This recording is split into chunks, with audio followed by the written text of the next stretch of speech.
Hello, good morning. મારું નામ કંજારિયા સાગર છે. આજે હું તમને મધમાખી અને કબૂતર વિશે વાર્તા કહીશ. તો શાંતિપૂર્વક સાંભળવા મારી નમ્ર વિનંતી.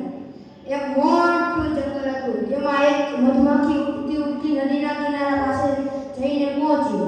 ત્યાં તે ઉડતી જતી હતી ત્યાં તે નદીમાં પડી ગઈ અને એક કબૂતર ઝાડ ઉપર બેઠું હતું. કબૂતર મધમાખીને દેખી ગયું, તેથી તેને હૃદય આવી કે જે ઝાડમાંથી પાંદડું તોડીને તે નદી પાસે પહોંચી અને મધમાખીને પાંદડા પર બેસાડી અને ડાળ ઉપર લઈ ગઈ. કબૂતર ડાળ ઉપર લઈ ગયું.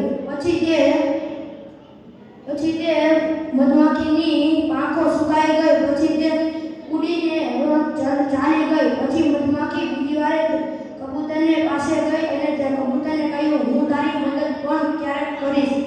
એક દિવસ શિકારી કબૂતરને દેખ્યું અને તે શિકાર કરવા કબૂતરને બાણ માર્યું. તેથી કબૂતર ઝાડીમાં સળવાઈ ગયું અને ત્યાં રહી ગયું. પછી કીડી મધમાખીએ શિકારીને ડંખ માર્યો અને શિકારીને મધમાખીના દર્દની પીડા બહુ જ થતી હતી. તેથી તે શિકારી કબૂતરને છોડીને ભાગી ગયો. અને આ વાર્તા પરથી શીખ મળે છે કે જ્યારે